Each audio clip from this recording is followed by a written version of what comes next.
Hi friends, आज के video में हम सीखेंगे कि डेल्टा MS300 ड्राइव के इंस्टॉलेशन के लिए ड्राइव में कौन कौन से बेसिक पैरामीटर सेट करने होते हैं। एप्लीकेशन के अकॉर्डिंग हम कौन कौन से पैरामीटर ड्राइव में सेट करते हैं। तो ये सब सीखने के लिए वीडियो को लास्ट तक के देखते रहिए। अगर अब तक आपने हमारे चैनल को सब्सक्राइब नहीं किया है तो सब्सक्राइब बटन पर क्लिक करके सब्सक्राइब कर लें। तो स्टार्ट करते हैं। लास्ट वीडियो में हमने सीखा था, अगर हमें ड्राइव की फ्रीक्वेंसी पोटेंशियोमीटर से चेंज करनी है तो ड्राइव में कैसे हमें वायरिंग करनी है। उसके बाद हमने देखा था कि अगर ड्राइव को हमें स्टार्ट स्टॉप उस बटन के थ्रू ड्राइव को स्टार्ट स्टॉप करना है तो ड्राइव में कैसी वायरिंग करनी है। ऑटो मैनुअल का सिलेक्शन के लिए हमने वायरिंग देखी थी। और अगर हमें ड्राइव की फ्रीक्वेंसी पुश बटन से चेंज करना है तो हमें उसमें कैसे वायरिंग करनी है, ये हमने लास्ट वीडियो में देखा था। अब हम उसके पैरामीटर देखेंगे कि हमें उस ड्राइव में कौन कौन से पैरामीटर सेट करने होते हैं। तो ये हमारा सबसे पहले ये ड्राइव का यूज़र मैनुअल है। सबसे पहला पैरामीटर आता है, पैरामीटर है 00-02 पैरामीटर रीसेट। हमें जब भी कोई न्यू ड्राइव को इंस्टॉल करते हैं हम, तो सबसे पहले हमें ड्राइव को फैक्ट्री डिफ़ॉल्ट सेटिंग में रीसेट करना होता है। इसलिए सबसे पहले हम पैरामीटर 0-02 में जाएंगे और यहाँ पे 9 कर देंगे तो हमारी ड्राइव 50 हर्ट्ज बेस फ्रीक्वेंसी के अकॉर्डिंग ड्राइव के सारे पैरामीटर रीसेट हो जाएंगे। सबसे पहले हमें ड्राइव को रीसेट करना है। उसके बाद ड्राइव को रीसेट करने के बाद 00-20 पैरामीटर 00-20 यहाँ पे हमें सोर्स ऑफ मास्टर फ्रीक्वेंसी, यहाँ पे source of master frequency auto mode में हमें source of master frequency set करना होता है। ऑटो मोड में यहाँ दो मोड होते हैं, ऑटो और हैंड मोड। तो हमें ऑटो मोड में अगर ड्राइव को चलाना है तो हमें मास्टर फ्रीक्वेंसी पैरामीटर 0-20 में सेट करनी है। अगर हमें ऑटो मोड में अगर हमें ड्राइव की फ्रीक्वेंसी ड्राइव के एक्सटर्नल टर्मिनल जहाँ पे हमने पोटेंशियोमीटर को कनेक्ट किया था उसके थ्रू ड्राइव की फ्रीक्वेंसी चेंज करनी है तो हमें यहाँ पे 2 सेट करना होगा। एक्सटर्नल एनालॉग इनपुट जहाँ पे हमने ड्राइव के पोटेंशियोमीटर को कनेक्ट किया था। और अगर हमें ड्राइव की frequency up down push button कि हमने 2 पुश बटन लिया था उसको हमने ड्राइव से कनेक्ट किया था, उसके थ्रू अगर हमें ड्राइव की फ्रीक्वेंसी चेंज करनी है तो यहाँ पे हमें 3 सेट करना होगा।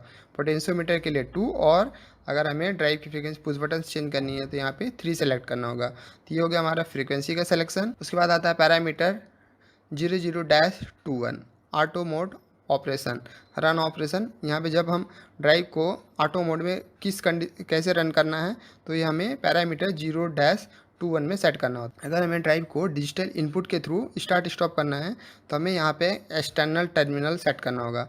तो पैरामीटर 0021 में जाके हमें यहाँ पे 1 सेलेक्ट करेंगे तो ड्राइव हमारी एक्सटर्नल टर्मिनल से रन हो जाएगी। उसके बाद आता है पैरामीटर 00-22 यहाँ पे स्टॉप मोड। हमें जब ड्राइव को स्टॉप करेंगे तो इसके 2 कंडीशन होती है, रैंप और कॉस्ट। हमें सडन स्टॉप नहीं करना है ड्राइव को, रैंप धीरे धीरे स्टॉप करना है तो हमें यहाँ पे रैंप सेलेक्ट करेंगे। और अगर हमें ड्राइव को जैसे हम स्टॉप बटन को प्रेस करें हमारा ड्राइव स्टॉप हो जाए तुरंत तो हमें वहाँ पे कॉस्ट सेलेक्ट करना है। तो रैंप के लिए 0 और कॉस्ट के लिए 1 सेलेक्ट करना है। उसके बाद आता है 1 के ग्रुप में जाएंगे हम। पैरामीटर है 01-12 एक्सेलरेशन टाइम। उसके बाद आता है 01-13 डी एक्सेलरेशन टाइम। एक्सेलरेशन और D acceleration time, acceleration time 4 time होता है जब हम ड्राइव को स्टार्ट करते हैं तो सेट फ्रीक्वेंसी में अचीव करने में जो टाइम लेता है वो हमारा एक्सेलरेशन टाइम होता है। और डी एक्सेलरेशन टाइम वो टाइम जब हम ड्राइव को स्टॉप करते हैं तो करंट फ्रीक्वेंसी से 0 हर्ट्ज आने में जो टाइम लेता है उसको हमें डी एक्सेलरेशन टाइम बोलते हैं।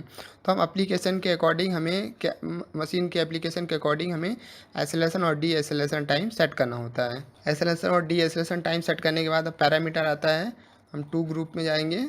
ये आ गया 2 ग्रुप 02-00। अगर हमें ड्राइव को स्टार्ट स्टॉप पुश बटन के थ्रू जो हमने वायरिंग किया था लास्ट वीडियो में कि हमें अगर एक स्टॉप बटन चाहिए, एक स्टार्ट बटन चाहिए और एक सेलेक्टर स्विच जिसके थ्रू हम ड्राइव को रिवर्स फॉरवर्ड करेंगे तो उसके लिए हमें पैरामीटर 02-00 में जाके हमें 3 सेलेक्ट करना पड़ेगा। 3 वायर मोड, उसमें हमने M1 में स्टार्ट बटन कनेक्ट की थी, M2 में हमने एक सेलेक्टर स्विच लिया था जो रिवर्स फॉरवर्ड सिलेक्शन के लिए लिया था, और M3 में एक हमने स्टॉप बटन कनेक्ट की थी। तो हमने तीनों M1, M2, M3 में 3 यूज़ किए थे, इसलिए हमें इसे 3 वायर मोड कहते हैं। अगर हमें इसके थ्रू ड्राइव को स्टार्ट स्टॉप करना है तो हमें पैरामीटर 02-00 में जाके हमें यहाँ पे 3 सेलेक्ट कर देंगे तो हमारी ड्राइव 3 वायर मोड में ऑपरेट हो जाएगी। तो हमने देखा कि अगर ड्राइव को स्टार्ट स्टॉप पुश बटन के थ्रू और सेलेक्टर स्विच के थ्रू रिवर्स फॉरवर्ड सेलेक्ट करना है तो हमें ड्राइव में कौन कौन से पैरामीटर सेट करने होते हैं। तो हमने देखे M1, M2, M3। उसके बाद हमने एक सेलेक्टर स्विच लिया है जिससे हम ऑटो मैनुअल सेलेक्ट करेंगे, तो उसे हमने M1, MI4 और MI5 से कनेक्ट किया है। तो हम इसके देखते हैं पैरामीटर। तो MI4 ये है और MI5 पैरामीटर है 02-04 और 02-05। सबसे पहले हम पैरामीटर 02-04 में जाएंगे। अगर हमें इनपुट, जब हम सेलेक्टर स्विच को ऑन करें, अगर इनपुट नंबर MI4 ऑन हो, तो अगर उसको चाहते हैं कि ऑटो मोड में हो और MI5 मैनुअल मोड के हैंड मोड के लिए हो या मैनुअल मोड के लिए, तो हमें पैरामीटर 02-04 में जाके ऑटो सेलेक्ट करना है और 02-05 में हैंड सेलेक्ट करना है। इसके लिए है ऑटो के लिए हमें 42 और मैनुअल के लिए 41 सेलेक्ट करना होगा। तो अगर हम इनपुट MI4 को ऑटो सेलेक्ट करना चाहते हैं तो यहाँ पे हमें पैरामीटर 02-04 में 42 सेलेक्ट करना होगा। अगर हमें इनपुट MI5 में मैनुअल मोड सेलेक्ट करना है तो पैरामीटर 02-05 में हमें यहाँ पे 41 सेलेक्ट करना होगा। तो हमारा ऑटो और मैनुअल मोड सेलेक्ट हो जाएगा। तो अगर हम ऑटो मोड में सेलेक्ट कर देंगे तो ड्राइव के पैरामीटर, जो हमने पैरामीटर 00-02 में फ्रीक्वेंसी सेट करेंगे कि ड्राइव की फ्रीक्वेंसी पोटेंशियोमीटर से चेंज हो या पुश बटन के थ्रू, तो उसके थ्रू हमारी ड्राइव की फ्रीक्वेंसी चेंज होगी। और पैरामीटर 02-01 में ड्राइव की रन कमांड एक्सटर्नल इनपुट से हो तो उसके थ्रू हमारी ड्राइव रन होगी। अगर हमारा इनपुट MI4 ऑन होगा तब उस कंडीशन में हमारा ऑटो मोड ऑन होगा। उसके बाद हमने MI6, MI7 इनपुट लिया है फ्रीक्वेंसी अप और डाउन के लिए, जिसे हमने कनेक्ट किया MI6 और MI7 में। अगर हमें ड्राइव की फ्रीक्वेंसी पुश बटन के थ्रू चेंज करनी है तो हमने 2 पुश बटन लिया है, उसे हमने MI6 और MI7 में कनेक्ट किया है। अब इसके हम पैरामीटर देखते हैं। तो ये है MI6, MI7 पैरामीटर 02-06, पैरामीटर 02-07। तो हमें अगर MI6 इनपुट आए तो ड्राइव की फ्रीक्वेंसी इंक्रीज़ होना चाहिए और इनपुट अगर MI7 आए तो ड्राइव की फ्रीक्वेंसी डिक्रीज़ होनी चाहिए। इसके लिए पैरामीटर है हमें digital up command, digital down command, तो 19 और 20। तो हमें पैरामीटर 02-06 में जाके 19 सेट करना है और 02-07 में जाके 20 सेट कर देंगे। तो जब इनपुट MI6 आएगा तो ड्राइव की फ्रीक्वेंसी इंक्रीज़ होगी और जब इनपुट नंबर 7 आएगा तो ड्राइव की फ्रीक्वेंसी डिक्रीज़ होगी। और उसके लिए पैरामीटर हमें ये पैरामीटर 00-20 में हमें यहाँ पे 3 सेलेक्ट करेंगे।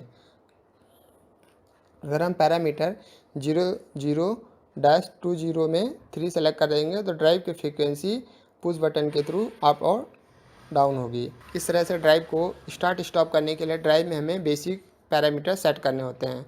अगर आपको वीडियो पसंद आए तो लाइक करें, शेयर करें और कमेंट्स बॉक्स में जाके कमेंट्स करना ना भूलें कि आपको वीडियो कैसा लगा।